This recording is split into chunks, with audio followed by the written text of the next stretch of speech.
Welcome to the Market Update. I'm Dillon Hakes. I'm joined with one of the top realtors in San Diego County, John Roehrig. John, thanks for joining us. Good to be here. We did a video a year ago. We talked about the housing market. It's something that is on everybody's mind. We've got a lot of clients that own homes. We've had a funky couple of years with the real estate market coming out of COVID. Yeah. Then we had interest rates that spiked up mortgage rates. That changed the environment even more. Yes. Sitting a year later, rates still remain high. I think looking this morning, we have mortgage rates at about 7%. What's going on with the San Diego housing market? Where are we at today? Well, firstly, thanks for having me on. Really, if you look at the rates and the inventory and the nuts and bolts of the market, things have remained as I said they would, remain pretty much unchanged. Prices have actually continued to escalate, and I don't see that ending anytime soon.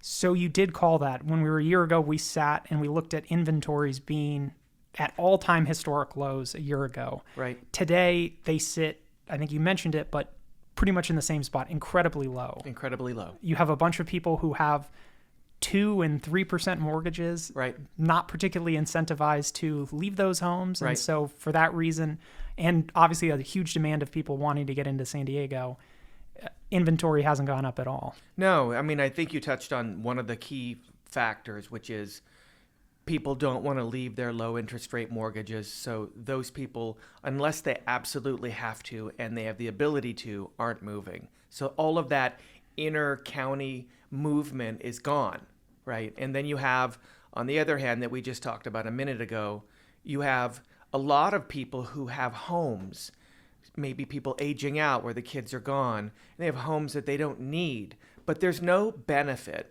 There's actually a consequence if they sell, right? So there's no benefit to them. So they're kind of locked in their homes. So it's causing the shortage. So usually what we're seeing now when something hits the market, we're saying, what state are they moving to, or when did they die? Right. Those are the reasons why people are selling, by and large, either dead or leaving. And on the other side of so we have low inventory. Demand for housing has remained incredibly strong. Are you still seeing, we talked a year ago that, that some markets were seeing 10, 15 offers, but in general, houses were moving pretty quickly. Is that still the case? Are we still seeing a ton of demand on the trying to get in the market? Extraordinary demand. And the depth of the buyer pool on great properties is still overwhelming. So just to, when you find a home you want, you really have to get guidance and be prepared, or you're going to be frustrated. There's no question.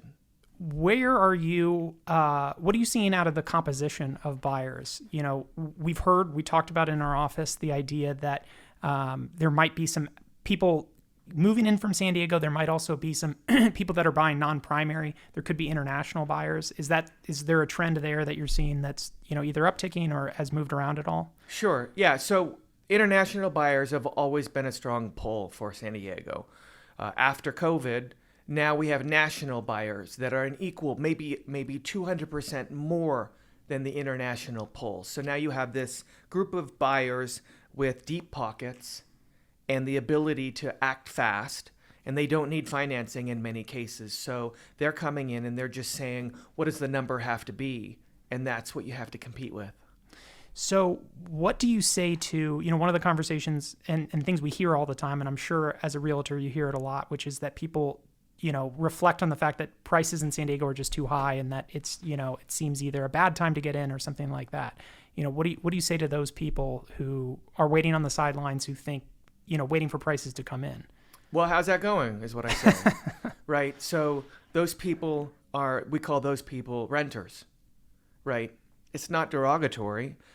At some point, you have to decide where you want to live and then what pieces you want that to look like, right? So like the rents, like we touched on this a little bit, it is clearly cheaper to rent than to buy now. You don't even have to do the math. It's just a better deal. But you have to pick up one end of the stick with the other end. Rents are going up as fast as landlords and owners can raise them. So that's going to have a short life. And the other thing is uncertainty. So how long are you going to have that low rent? And at what point are you going to be given notice, and then you're going to have to move your family? And then the third thing is that, are you going to stay in San Diego? Is this a long-term thing? Because if it's a long-term thing, at some point you're going to just watch the market, which you probably have, go right by you. So while it's still within grasp, maybe you bite the bullet and deal with what it's going to cost to get in so that you can actually get in and have something that doesn't go by you. So, John, are there any areas of San Diego that you're seeing either first-time home buyers or people coming into the market? What areas are they flocking to? I get that question a lot. I get that question a lot from the parents of their children who are trying to find housing. So the children are now trying to enter the market, and it's tough. Where we're seeing that kind of opportunity, because they're looking for how can we get the most home in a community that's safe with better schools and maybe even maybe an ancillary unit for extra income or more space. And I would say that we're finding a lot of those opportunities. And I would actually deem these areas as hot, although they've been this way a while. I would look at Oceanside. I would look at Vista. Those areas are definitely up and coming because it's North County. It's central, and you get a lot for your money. So I would say Oceanside and Vista are places worth looking at for sure. Turning back to the idea of, I mentioned that interest rates are really high, and they're at 7%. It's been a long time since we've seen rates this high, for the last couple of years. You hit on this point before. I think it's an important point to hit with clients is the idea that people are waiting for interest rates to come down to either enter the market when affordability might be a little bit better. What are your thoughts on that? Well, I think it's backwards thinking. I think I understand why people would do that. Unfortunately, when the rates go down, then all the people who think like that are going to now get into the market. So the pile of people that have interest will get deeper and the prices will get more out of control. But mostly you won't have an ability because you'll just get outbid and it will just be more frustrating. A better approach is to say, what's something that's within my budget now at the current rates that I can get in? And then as the rates fall, you refinance. And now you're in and you don't have to be dealing with rising values and, an ever-increasing demand. It's just a smarter play with more certainty. All right, John, turning to the other piece of news that we've had in the last couple of months around real estate, we had a big Supreme Court case that made some adjustments or changes around the way compensation can be made in the real estate space. Yes. I think there's a lot of noise around this. It's a conversation. People are a little confused about, what it actually means and how it translates to the market. Why don't you give us a little update on, what happened and then we can kind of get into, how that affects on the ground floor and what's actually happening. Great. So I made some notes, so please forgive me for referencing them because this is important and we should get this clear. So I want to start by actually reading or touching on this document, which is something that anyone that buys or sells real estate signs every time. And this is something that I've been selling homes for 35 years. This is a document that's actually been in the when I first started, there were 3 pieces of paper people had to sign. I know I'm a dinosaur. 3 pieces. This is one of the 3, and this has been unchanged. This really strikes at the heart of what this court case is about and what we're going to do moving forward. And this is our disclosure regarding real estate agent relationships, right? So in a nutshell, it's unchanged. And I'm going to just tell you, in a nutshell, it goes over the duties and obligations that we have to the consumers in our dealing with them, right? So firstly, we have a fiduciary relationship. And let me just go over what that means. It's someone who acts on behalf of another person or organization, and it involves putting their client's interest ahead of their own. It's so simple, isn't it? Yeah, absolutely. Right. And so on this piece of paper, it says, a diligent exercise of reasonable skill and care in performance of their duties, a duty of honest and fair dealing and good faith. So as someone who's sold real estate for so long, the reason why we're hired and the reason I haven't been to court in 35 years, not once, is because we've always operated from these values to begin with. So going back to the court case. So clearly some agents and brokers did not start or end with these values in mind. And their communication and their tactics reflected as much. So how does that look? Well, the court says things such as they were telling consumers that commissions were fixed. This is what people pay. There is no adjustment. This is just how it is. Well, that's just not the case. It's never been the case. In fact, every consumer who hires an agent signs a number of things that says it's not the case. But that's the first part of alleged. That's what they were saying is that's what everyone pays.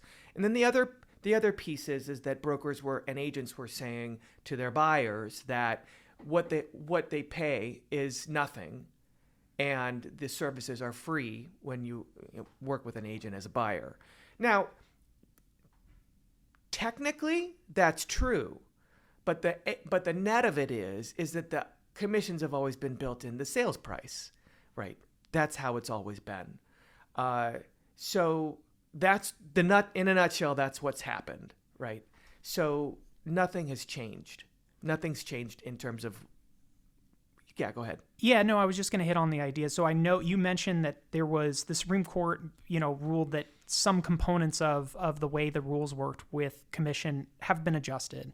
The noise, and one of the things that we hear a lot, is the idea that commissions are going away and that they're gone, right? They're gone today, and suddenly we're going to see house prices decline by the amount of the commission or something like that.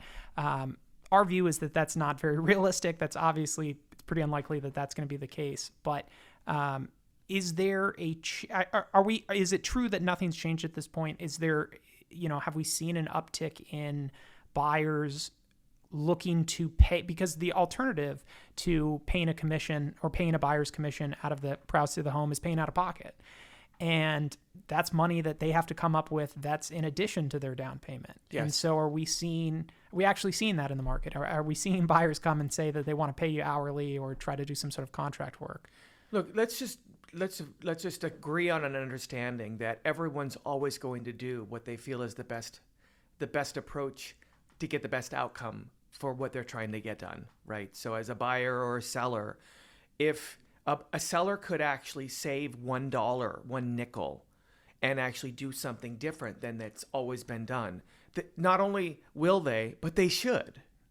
And I would say the very, very same thing for buyers. If there's no advantage to actually working with a real estate agent, they shouldn't work with a real estate agent, right? And the day that we're worth less, they should pay less.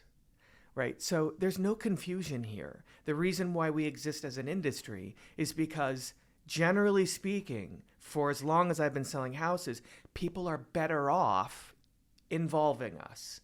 And every single time they weren't better off, they didn't involve us. It's very simple. And that's makes it very clear. So how does this look now moving forward? So a scenario. So if you're a seller and you turn to me as your fiduciary because you trust me, that's really good, a great place to start. And you say, with all these changes, how do you advise me?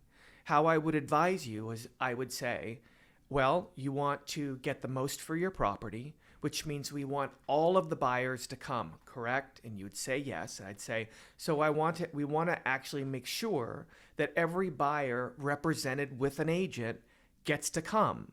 And let's not make this confusing.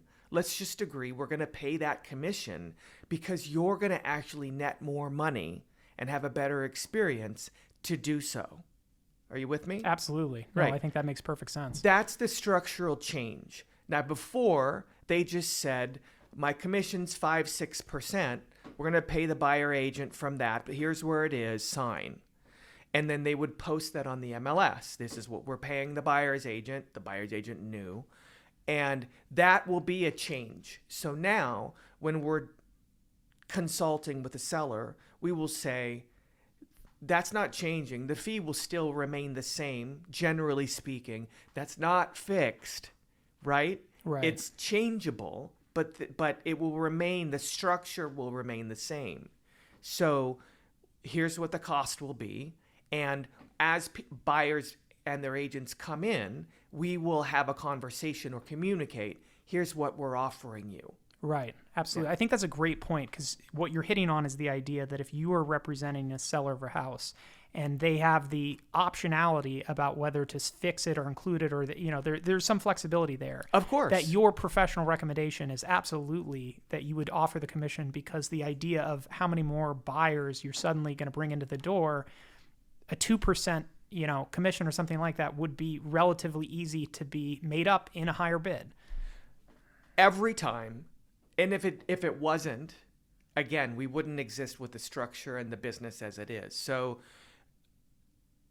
if there was ever a circumstance where someone was better off not involving that other piece or a commission at all, I would suggest they do that. In fact, there's been examples where there's a time when Zillow was buying houses, right? And it didn't go very well for them, by the way. For anybody that paid attention, was not a good experiment. I had a past client who had done a number of transactions with us. They called me and said, Zillow, and we were talking about meeting to sell their property. They didn't need anymore. And Zillow, they said, Zillow's offering this price for our house. And it was clearly above market. And there were fees, but they were appropriate for what they were going to get. In fact, I couldn't have delivered that outcome for them. And I said, you should take that offer. I didn't make a nickel, but that wasn't the point. The point was we were looking out for them. And so that's very much an exception. That's not really happening anymore, but people should always do what's in their best interest. So John, thank you for joining us today. Yeah. How should people get a hold of you if anybody has questions or wants to get a hold of you? I can put your contact information up on the screen, but why don't you tell everybody what firm you're with? Best phone number is 858-531-4119. If you have a circumstance or situation that you want to talk through, you can call me. I have no issue working that through with you. It's what we do. I mean, we're here to help people. And if we are a great service and we can build trust with someone, and when they're ready to hire representation, we're the best people. If we're the best people, they'll work with us.